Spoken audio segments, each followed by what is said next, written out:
Booking ang Catherine dahil sa post ni Ma'am Catherine times 2. Actually, meron pang isang kabookingan dito mga kasembreros, no? So, bali tatlo, yan, maging tatlo yung ating booking moments sa Catherine this day mga kasembreros. Tapos, si Sir Alden magkakaroon ng pasabog sa January 18, no? Bago yung kanyang grand opening ng McDonald's sa Barangay Kanluran mga kasembreros. Unahin ko ito, so sa post ni Ma'am Ma'am Catherine sa kanyang Instagram, which is bihira na siya mag-post, no? Kung kaya tayo po ay nagugulat kapag siya po ay nagpo-post mga kasembreros. Unahin ko ito si Ma'am. Nag-post siya kagabi nung parang isa para siya doon sa may sa staff or sa gumagawa ng contract ni Alden mga kasembreros, or sa contract signing ni Alden Richards mga kasembreros doon sa may special line clear braces mga kasembreros. So dito ay talagang inaabangan niya si Alden Richards mga kasembreros. So tapos yun, parang present siya dito, parang naimbitahan siya, no? Hindi ko na alam kung siya yung relative ng ni Sir Gan, no, na may-ari nga po ng na may-ari ng Special Line Clear Braces mga kasembreros at saka GAOC. No, GAOC yung may-ari na company mga kasembreros, as credited ni Sir Gan mga kasembreros, no, na kanyang apelido, and the entire family. So ang cute niya, try kong i-play ito mamaya mga kasembreros. Tapos yun, hanggang napatapos na yung event mga kasembreros. Tapos si Ma'am ay parang namili pa siya ng iba pang mga gamit, no, or kanyang items na gagamitin mga kasembreros. And then ito, next item natin, ang cute, no, ng isang post dito ng isang admin mga kasembreros. Parang yung pinost na dito ay yung mga Instagrammable na pictures ni Ma'am Catherine mga kasembreros. Sabi niya, no looking back, only moving forward. A caption she shared as she reflected on growth and appreciation of the little things. So, GMA Networks. Hindi ko lang alam kung na-feature ba siya ng GMA Network, pero may sabi kasi dito, no? Feeling the Christmas vibe. Tapos yung mga pictures ni Kath dito ay kinumpile niya. Parang in-arrange niya. Ang ganda ng kanyang collage, no? In-arrange niya, tapos yung Pepsi na post ni Ma'am Catherine mga kasembreros, na yun nga, no? Siya ang main brand endorser mga kasembreros ng Pepsi dito sa Pilipinas. Grabe, no? Ibang klase.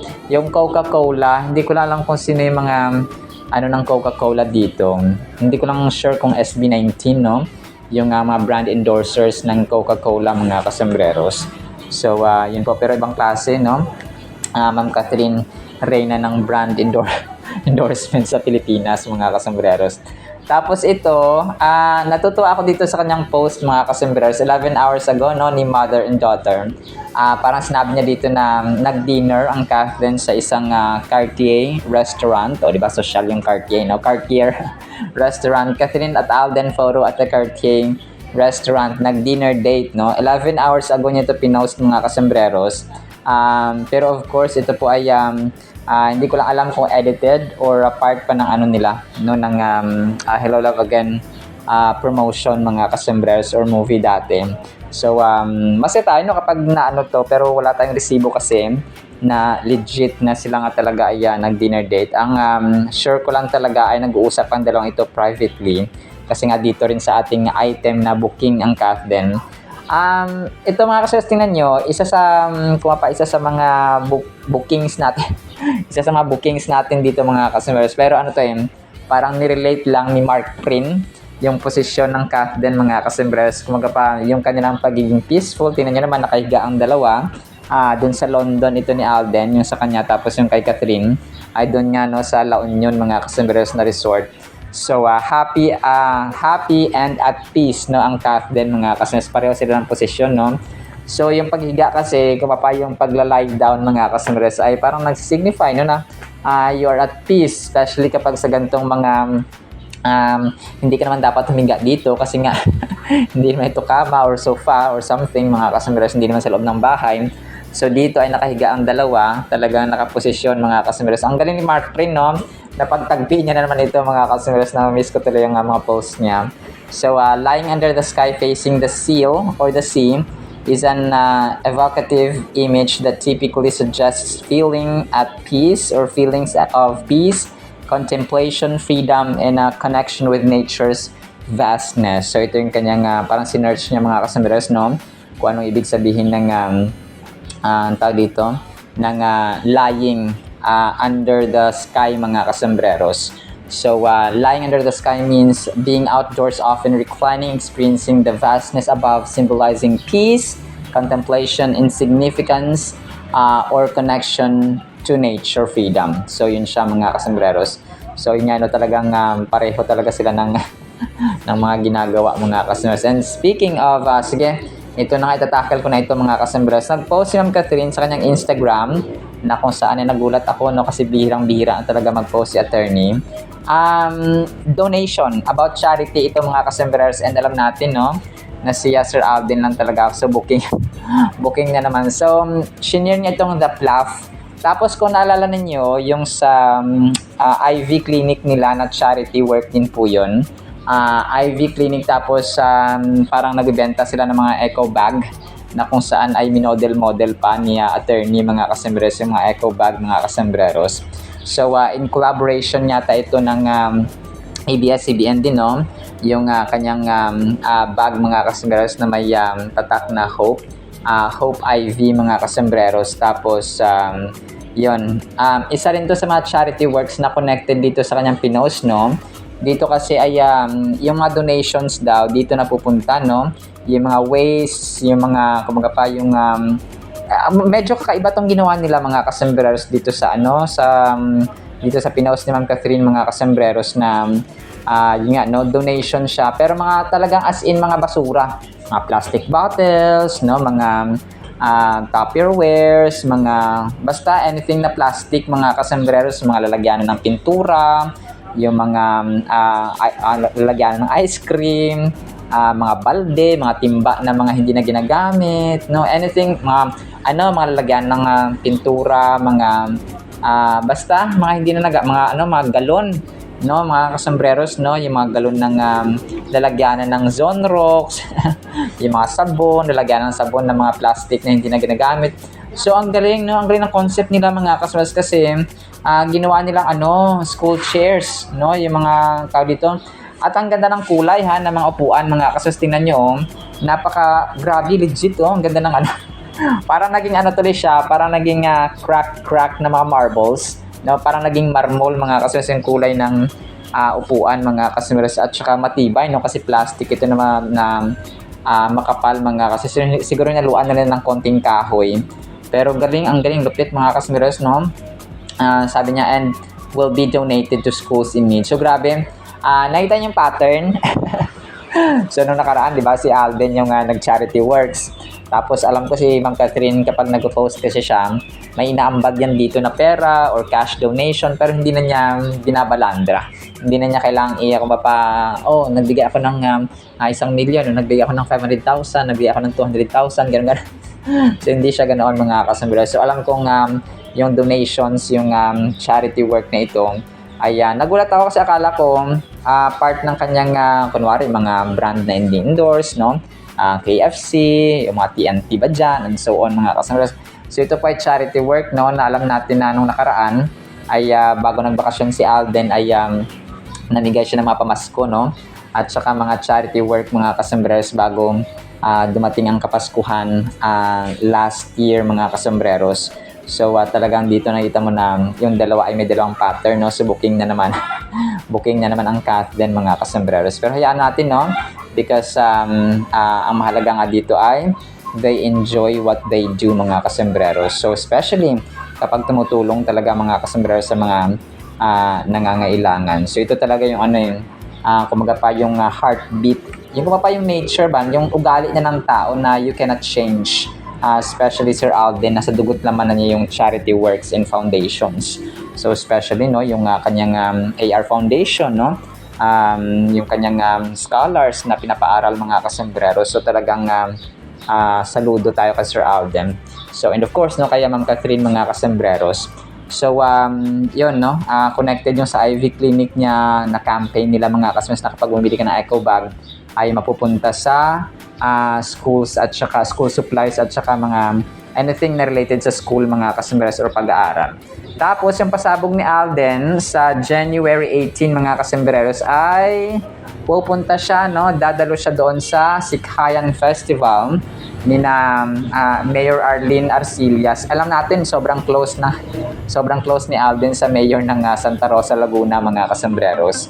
So, January 20, yung parang nakatakdang, January 18, mga kasambreros, kasi January 20, yung grand opening nga ng McDo niya sa Barangay Kanluran sa Santa Rosa, Laguna, mga kasambreros. So, ang Sikhayan Festival, ito po yung tawag, no, sa festival doon sa Santa Rosa, Laguna or Santa Rosa City, mga kasambreros. Yung ano ko dito is January 19, yung pinaka-main event nila. Pero dahil nga, kasi kapag festivals, mga piyesta-piyesta, parang ginagawa nga ng mga organizers ay sequence. So, parang 3 araw, 4 na araw. So, ganun yung kanyang ginagawa. So, may mga event na may search, tapos may event naman na artista night, no? Puro artista yung mga nandoon. So, ganun siya, mga kasambreros. So, abangan natin dito, no? Kung sino ang makakasama ni Alden Richards na mga artista din sa Sikhayan Festival, mga kasambreros. Nag-post kasi dito ang isang admin ni Alden, no? Na announcing, of course, yung kanyang A-team 2 hours ago. This coming January 18, catch Alden Richards at the Sikhayan Festival in Santa Rosa, Laguna. So, yun po, no? Close na close kasi sila ni... Kaya sabi nga, di ba? Sabi ni Mayor Arlene, sabi niya, sagot na niya yung reception, yung venue ng kasal. Basta, ni Ma'am Catherine, no? Naalala ko talaga yon. Isang kondisyon daw. Gusto niya, ang mga pangasawa mo, kababayan niya sa Laguna. Yung reception ng kasal ay sagot na niya, sabi niya kay Ma'am Catherine. Tapos, basta, taga Santa Rosa, Laguna yung papangasawa. So, during that time ng ng tawag dito, ng promo ng Hello Love Again. So, parang nagkataon na nandun si Mayor. Pero hindi ko alam kung si Mayor Arlene ba yun. Pero Mayor Santa Rosa, Laguna, sabi niya. Basta taga Santa Rosa, Laguna ang mapapangasawa mo, sabi niya kay Catherine. So, biglang na pressure. So, wag kayong mag-alala, Mayor Arlene, kasi darating at darating din, no? Talagang sasagutin niyo talaga ang venue kasi ang mapapangasawa ni Catherine ay taga Santa Rosa, Laguna. So, darating talaga ang panahon. And then ito, ang cute nito, mga kasambreros. Nag-react siya, reaction video ito, mga kasambreros, no? Ni AnitX84 sa YouTube, mga kasambreros. So, this was the time nang nag-guest ang Kath din. Kasi siya, parang Kath Dinatic talaga siya, mga kasambreros, ever since. Una niyang na-feature yung Hello Love Again. Nag-movie reaction siya sa pelikula ng Kath din nga, no? Tapos nag-trending. So, kung kaya 10 years ago, ang cute, no? Kasi yung outfit dito ni Ma'am Catherine ay parang traditional Japanese outfit siya na kimono dress, mga kasambreros, no? Hindi ko na alam kung edited ito or hindi, mga kasambreros, no? Kasi parang may time din na ganito yung suot ni Ma'am Catherine, mga kasambreros. And then ito, 17 hours ago, talagang kinumpleto ni Elisha Pulin yung trabaho ng magkakapatid na Bernardo, mga kasambreros. So, unang-una, si Ma'am Catherine, no? Phenomenal box office queen, artista, of course, no? Artist. Tapos, dentist, si Kuya Kevin niya. Nurse naman, si Ate Tin. Tapos, flight attendant, si Ate Kay. So, pero minsan nararambol ko itong si Ate Kay niya at saka si Ate Tin niya, no? Kung hindi ako nagkakamali, mga kasambreros, kung hindi ko na naman narambol. But correct me kung narambol ko na naman siya, mga kasambreros. Tapos, ito, next item natin. So, dito ay kinumpara nila, no? Kung sino ang may magandang cap, no? Or wearing cap, mga kasambreros, sombrero. Si Ma'am Kim Chiu ba? Or si Ma'am Catherine, mga kasambreros, who wears cap better. So, actually, pareho sila, no? Kim Chiu Official Group. Pareho silang maganda, mga kasambreros, at bagay sa kanila yung sombrero mga kasombreros. Sombrero mga kasombreros. Tapos, kahapon din po, no, nakakano to kasi ang pangalan ng kanyang Facebook page ay Beautiful Vice. Tapos, kahapon niya na-feature si Alden doon sa Special Line Clear Braces. Sabi niya, mind-blowing interview. Oh, grabe, mind-blowing ha. Alden Richards answers every burning question in his 2026 full interview. From his new show to McDo collaborations and endorsements, fans finally get the truth behind the headlines. Surprises, laughs, and revelations await. So yun nga, no? Tao dito, na-feature din si Phenomenal Box Office Cinema King dito mga kasombreros. So bibilisan ko na lang ha, para po hindi kayo ma-bore mga kasombreros. Tapos, next item natin, ang ano nito, no, 2 days ago, nag-post dito ay Filipino Fame Hub. Sabi dito ay about sa Kathleen ito mga kasombreros na malapit nang masasaksihan ang industriya ng pelikulang Pilipino ang isang makasaysayang sandali na tiyak na magpapatigil sa bawat tagahanga. Kumakalat na parang apoy ang mga chismis na opisyal ng nagsasama-sama sina Kathleen Bernardo at Alden Richards para sa isang malaking proyektong pinamagatang After Forever. So yun noon, ay naku po, parang nagkaroon ako ng ano dito ng pag-asa. No, sana nga mga kasombreros na matapos ang tagumpay ng kanilang mga nakaraang kolaborasyon, ang pagbabalik na ito sa 2026 ang magiging pinakamalaking kaganapan sa pelikula ngayong dekada. Tama! Talagang naging hyper, no? Talagang tama, no? Kasi ito talaga yung yung babasag na naman sa records. Ang kimika, grabe ang kimika. Ang kimika na bumihag sa milyon-milyong puso ay sa wakas ay naibalik na sa malaking screen, ngunit mayroong isang lihim na twist sa balangkas na hindi inaasahan ni naman. Grabe ha. Na-amaze ako dun sa balangkas at saka kimika. Siguro chemistry ito, no? Chemika. Ginawa dito parang AI translated, no? Ito na ba ang tiyak na katapusan ng kanilang kwento o isang bagong simula? So yun, bakit naging wakas magko-collaborate nga? Pero yun po, natutuwa ako dito sa Filipino Fame Hub kasi nabigyan tayo, parang nabuhay muli mga kasunod, no? Dahil nga sa kanyang yung After Forever. Di ba may ibang nagpo-post na Kath Josh, yung iba naman ay si Maine Mendoza and so on. Tapos yun nga, talagang hindi matatapos ito hanggat hindi magawa. Dati, di ba, yung Hotel de Luna, yung Marimar, yung yung mga Queen of Tears, no? Yun yung mga naging speculations dati na tao dito, na gagawin ni ganito, gagawin ni ganyan, mga kasombreros. So, pero wala yung Marimar, no? Sana yung Marimar may remake na naman mga kasombreros or Rosalinda or kahit na po pwedeng sariling concept or sariling write up ng mga Filipino writers natin mga kasombreros. So, ang After Forever pala ay according dito ay series pala ito, no, TV series from 2018 to 2024 na isang parang parang American TV series mga kasombreros. So actually okay. So hindi pala siya starring Brian and Jason. So si Jason. So parang series siya mga kasombreros. Numbers. So season, 3 seasons na pala ito, no? Hindi ko lang alam kasi baka may ibang dito. Si Kevin, created by Kevin Spirtas, Michael Slade, in which nagkaroon ng ibang girlfriend or asawa. Siguro parang ganun yung kwento na After Forever. Okay. So kung kaya yung title niya After Forever, kasi after na mamatay ng kanyang forever na asawa nga ay may kasunod pa siya na parang maghanap siya ng bagong girlfriend or aasawahin. So kaya pala yung title niya is After Forever mga kasombreros. So yun, abangan natin, no? Talagang tayo nag-aabang mga kasombreros ng project ng Kathleen. So panalangin natin. Tapos ito, last item natin mga kasombreros. 13 hours ago, Julia Montes and Kathleen Bernardo, then versus now. So yung dati nilang itsura at saka ngayon mga kasombreros, no, during Mara Clara days pa yata ito. Tapos yung ngayon nila, no, parang talagang nag-glow up ang dalawang ito mga kasombreros, no, kasi talagang magaganda, no, dalawa sa pinakamagandang mukha sa showbiz. Nila sobrang lakas ng chemistry, as in. Ang ganda ng boses nilang dalawa. Swak na swak yung boses nila dun sa song na pinili para sa kanila. Tapos ang maganda pa dito, again, Until I Found Her. Parang sinasabi na I found her na si Catherine. Parang ganun yung impression ko ha. Saka syempre, sino ba namang hindi nakakaalam sa love life story ni Catherine? Sinasabi din na I will never fall in love. Sabi rin niya na I will never fall in love again until I found him, which is si Alden. At saka, alam mo, parehas silang maganda at gwapo talaga. Talagang gifted na yan. Lalo si Alden, sobrang gwapo in person yan.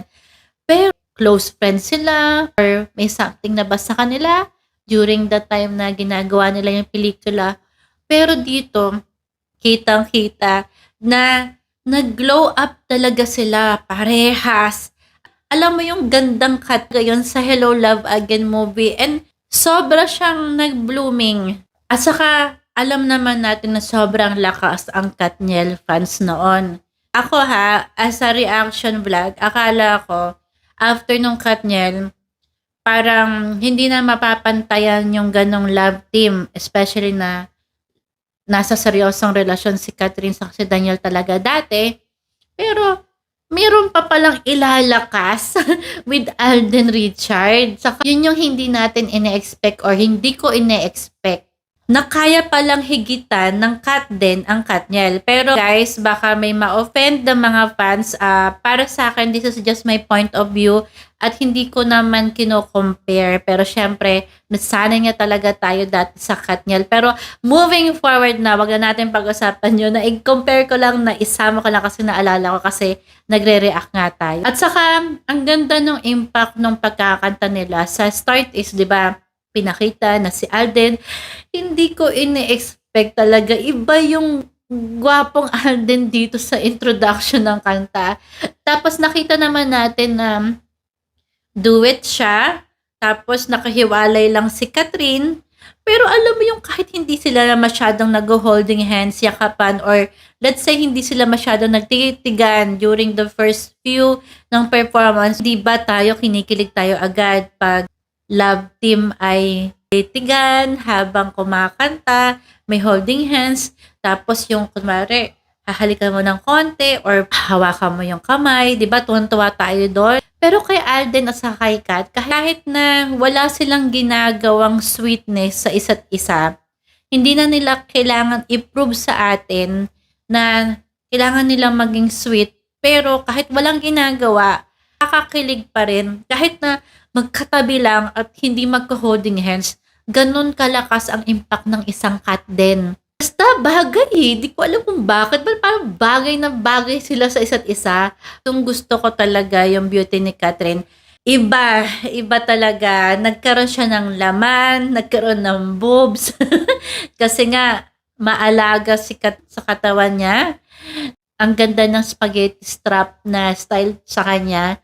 Ang ganda ng shoulder, ang ganda ng cleavage. Gusto ko rin yung suot niya dito. Ang ganda sa kanya ng top niya na spaghetti strap. Yun yung lagi niyang suot recently. Hindi nakakasawa. Lalo siyang gumaganda sa suot niya, sa get up. Tapos ang ganda ng skirt. Ang ganda, spaghetti strap with the balloon na long skirt. Ang ganda niyang bihisan. Alam mo yung simply beautiful pero very attractive. Sana magkaroon pa sila ng pelikula or series kasi maganda eh.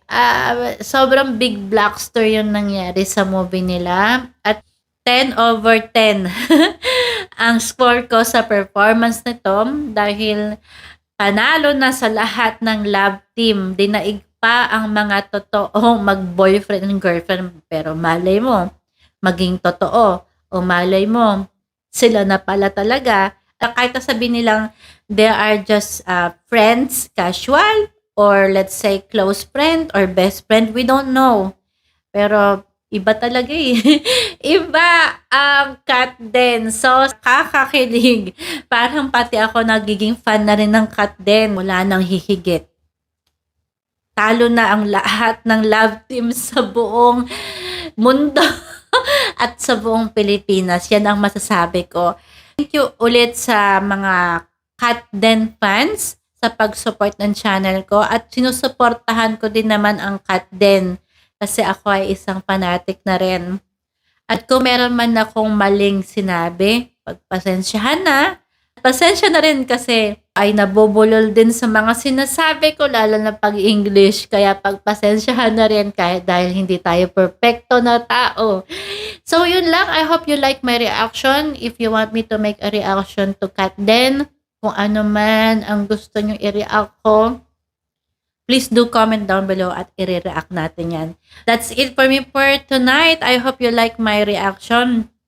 And ikaw, nahanap mo na ba siya? I will never fall in love again until I found him. Bye! Certain comfort when it comes 3, 2, 1, action po. Meron akong kikitain. For sure, kilala niyo siya. Basta, God gave me you. Kumanta siya.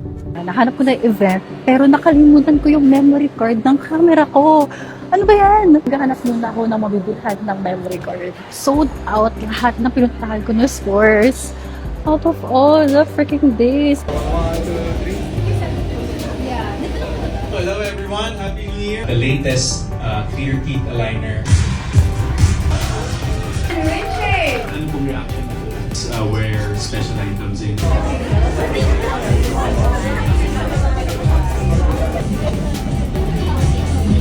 Sorry, 3, 2, 1, action po. Guys, tapos yung event, I got the goods, pero hindi ko alam if uwi na ba ako or like, nawala yung mga ko.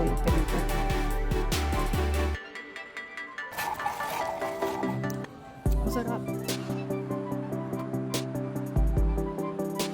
At para po sa ating Word of God ay sobrang relevant nito mga kasembreros. Today and forever. Ang title natin ay Sariling Opinion. Romans 11 verse 25, For I, Apostle Paul speaking, do not desire, brethren, that you should be ignorant of this mystery. Ano kaya ito, no? Lest you should be wise in your own opinion. But blindness, or that blindness in part has happened to Israel until the fullness of the Gentiles has come in. So ito mga kasembreros, talagang relevant na relevant ito, no? At saka connected sa ngayon sa atin, no? Tayo po ay sasabi natin na entitled sa ating sariling opinion. Kumbaga pa, everybody has a right, no, to say his or her opinion. Na kapag nagbigay siya ng opinion ko yan, wala kang pakialam. Opinion ko yan, wala kang pakialam. So ganun siya mga kasembreros, no? Parang kumbaga pa, kapag pinakialaman mo yung opinion ng ibang tao, ay babalikan ka nila na magsabi ka lang sa'yo. So sariling opinion ko to, wag mo akong pakialaman, wag mo akong wag kang mema dyan, wag kang pakialamero, etc. So ganoon siya mga kasembreros, no? Yes, meron namang may mga positive opinions naman. May mga kumaga pa positive criticisms or constructive criticisms mga kasembreros na pwede nating masabi or may apply mga kasembreros sa ibang tao, especially kapag close natin. For example, ngayon sa mundo ngayon, kahit na sino, no, basta nag-post ka diyan tapos naka-public yung post mo, anyone, no, kahit sino ay pwedeng mag-post o pwedeng maglagay ng kanilang komento o ng kanilang opinion mga kasembreros, which is okay naman, no, pero may sa dinami-dami ng magko-comment, no, kunwari mga libo-libo na, sometimes talaga hindi mo maiwasan talaga na marami rin mga bashers mga kasembreros. Maraming mga mag-hate sa iyo kahit na tama, kahit na kindness yung ginagawa mo, kahit nga yung nag-share ng Biblia, no, ng salita ng Panginoon, marami ring bashers mga kasembreros, no. So hindi nakakagulat yung mga bashers mga kasembreros kasi sa time ni Lord Jesus Christ, no, meron ng Judas mga kasembreros, and even from the time of Genesis of Adam and Eve mga kasembreros, nandun na talaga yung mga nega. Kumaga pa yung mga kontra mga kasembreros sa kabutihan. So yun siya, no. So dito si Apostol Pablo ay hinihimok niya yung mga tao, no, especially mga Gentiles and mga taga Rome mga kasembreros, yung mga Romans, na ayaw niya na maging ignorante tayo sa mystery. So sa mystery na ito mga kasembreros ay ito yung misteryo ng Diyos, no, na kung saan ay yung misteryo nga lang ng universe, no, ng kalawakan, ng galaxies, no, ng kahit pa yung lawak mga kasembreros ng ating kalawakan ay hindi natin matarok, hindi natin ma-comprehend, hindi natin ma-measure mga kasmas kung hanggang saan lang ito. No, ito po yung isa sa mga yung misteryo ni Lord mga kasmas ni God the Father ay yung revelation ni Lord Jesus Christ mga kasamberos. No, kasi sa Old Testament, from the book of Genesis down to Malachi, walang na-mention na Lord Jesus Christ. Ang na-mention dito yung ipapanganak ang isang bata, no? Tapos maghahari siya, no? So that's Isaiah chapter 9 mga kasambreros, no, verse 6. Pero na-prophesy na si Jesus Christ, no? Revelation, kung pa yung pagbunyag, yung papapakilala sa kanya mga kasambreros only happens sa New Testament. Kung kaya nahati ang Biblia sa Old and New Testament mga kasambreros, sa Old Testament Jesus Christ was not presented, was not named, no? Mystery pa siya mga kasambreros. Tapos sa New Testament doon na, no, sa Matthew, Mark, Luke, and John, doon na nagsimula mga kasambreros yung pag-reveal, no, yung mystery uncovered, no, mystery revealed mga kasambreros na si Lord Jesus Christ pala yung pinrophesy by many prophets in the Old Testament. So ganun siya mga kasambreros. Pero sabi niya dito, ang tao, lest you should be wise in your own opinion, that blindness in part has happened to Israel until the fullness of the Gentiles has come in.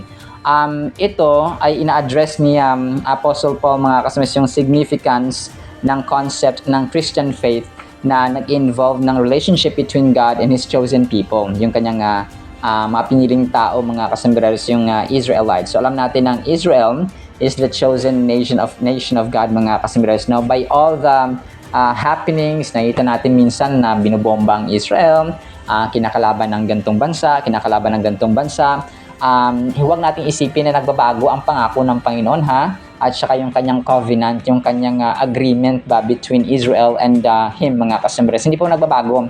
Ang Diyos natin ay hindi nagbabago. Parati po nating tatandaan na kung siya ay ganito dati, no, mapagpala, maawain, mahabagin, maibigin, nagpaparusa, righteous, no, just na Diyos mga kasambreros, ay ganon siya hanggang ngayon at hanggang mga kasambreros. Endless yung kanyang character.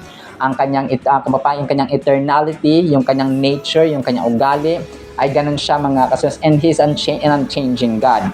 Unlike sa tao mga kasambreros. So kahit na anumang nangyari sa Israel ngayon, ay hindi nagbabago na sila po yung mga piniling tao or piniling nasyon ng Diyos mga kasambreros. So dito, Paul stresses the importance of understanding this mystery. He highlights that there is a temporary hardening or blindness that has occurred among the people of Israel. This doesn't mean that God's promises to Israel are null and void. So kagaya na mention ko, no, na hindi ibig sabihin na may pansamantalang mga nangyari sa Israel, kahit sa time pa ni Apostle Paul, no, kasi matagal na itong naisulat mga kasambreros yung Romans, no?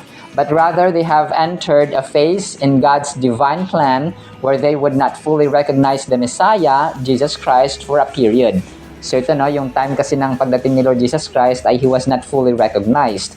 Instead of recognizing and acknowledging that the Messiah has come, na harap-harapan nila nakita ang Diyos, no, sa, alam natin, sa the Passion of the Christ, na isinilang na ang Messiah, nasa harap na nila mismo ang tagapagligtas, ang sinugo ng Diyos Ama mga kasambreros na kaisa-isang anak niya, pero hindi siya na-recognize ng mga halos na mga Israelita, mga kasambreros, especially yung mga Pariseyo at mga Sadducees. So yun siya, no? Pero merong may hardening, no? Partial ito mga kasambreros, and that means that a portion of the Jewish people understood and accepted Jesus Christ, while others did not. So may mga nagtanggap or matanggap kay Lord Jesus Christ, may mga na-recognize kay Lord Jesus Christ, may mga part naman na hindi na naka-recognize or nakakilala na ito ang Messiah. He's the Son of the living God. It sets a time frame for how God's salvation plan unfolds. Paul reveals that this situation will persist until the fullness of the Gentiles become in. Tapos essentially this means that God is existing His grace to the Gentiles, the non-Jewish people, to allow them an opportunity to receive salvation. So yung mga non-Gentiles, mga kasambreros, parati natin tandaan, yung mga Hentil, sila yung tumanggap, di ba? First the Gentiles and next to the Jew. Tapos yung mga non-Gentiles naman, yung mga ibang lahi. Mga Pilipino, mga Amerikano, mga Japanese, mga Korean, mga Singaporean, mga European, Asian, mga lahi, mga kasasabong mundo na tumanggap kay Lord Jesus Christ. So sila yung mga tinatawag na non-Gentile or non-Jewish people. na nag-respond sa gospel until it reaches its full measure. So ito yung sasabi ito, this phase will close when the number of Gentiles who respond to the gospel reaches its full measure, mga kasembreros, no? So, kung kaya napakahalaga po talaga na tayo po ay nagbabasa ng Biblia because mas lalo maintindihan natin, mga kasembreros, yung salita po ng Panginoon. Yung mga tao kasi, yes, we are entitled sa ating sariling opinion. Pwede nating sabihin ng lahat, pero hindi lahat ay mabuti or lahat ay tama. Kagaya ng sinasabi ni Apostol Pablo, na lahat ay pwede nating gawin, pero hindi lahat ay nakakabuti. Pwede tayo maglasing, no? Pwede tayo maging lasinggero, pwede tayo magbisyo, pero hindi hindi naman ibig sabihin na tama yan, mga kasmeros, kasi kaya mong gawin or gusto mong gawin, mga kasmeros. Yes, kaya ko maglasing, kaya ko maging lasinggero, kaya ko maging pasaway, pero ang tendency, ang mangyari sa iyo sa huli ay talagang ikakapahamak mo, mga kasembreros. So yun po yung ating tatandaan parati. Kasi parang diba, marami mga bata ngayon, mga anak ngayon na talagang they enjoy life, no? Sabi nila, you only live once, no? YOLO. Yung YOLO na yan ay ano riyan tawag dito, nag-inject din yan sa maraming tao. YOLO, you only live once. So magpakasaya ka daw, hanapin mo ang sarili mo, etc. etc. So you only live once, so you have to make it right and you have to live it right, mga kasembreros. Tama naman na minsan lang tayo mabuhay sa mundong ito, but we have to make sure na yung ating ginagawa ay tama, mga kasembreros, sa harapan ng Diyos at sa harapan ng tao. Kasi hindi lahat ay tama, mga kasembreros, na desisyon ng tao. Kasi we are prone and we are subject to human error, mga kasembreros. So we see in Romans 11 verse 25 that God's grace is for all, Jew and Gentile alike. His blueprint for salvation involves everyone, and it reminds us that His ways are not our ways. Let us embrace His mystery and trust in His perfect will. So that's according actually kay Charles Stanley, mga kasombrero. So understanding this mystery fosters humility. So tama, no? Nagpo-foster ito, nag-inject sa atin ito ng humility. Kasi kapag nalaman natin na, ang Diyos natin, grabe, ginawa niya ang langit at ang lupa, ang sky, ang heavens, ang universe, na parang isipin mo, wala siyang katapusan, no? Endless siya, borderless, wala siyang border, wala siyang limit, wala siyang hangganan.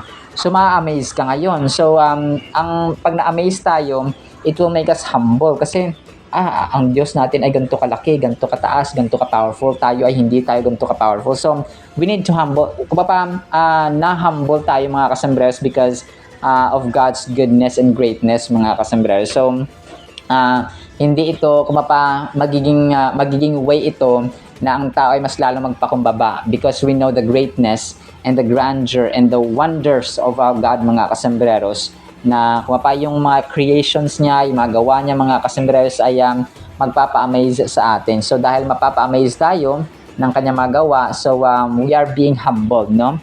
Kumaga pa, tumabi ka sa iyong CEO, kunwari ikaw empleyado ka lang, tapos tapos tumabi ka sa Chief Executive Officer na may-ari ng kumpanya. So para ma-intimidate ka, mga kasembreros, no? At saka mag-humble down ka, mga kasos, because he is your chief executive officer. He is the owner of the company you worked in.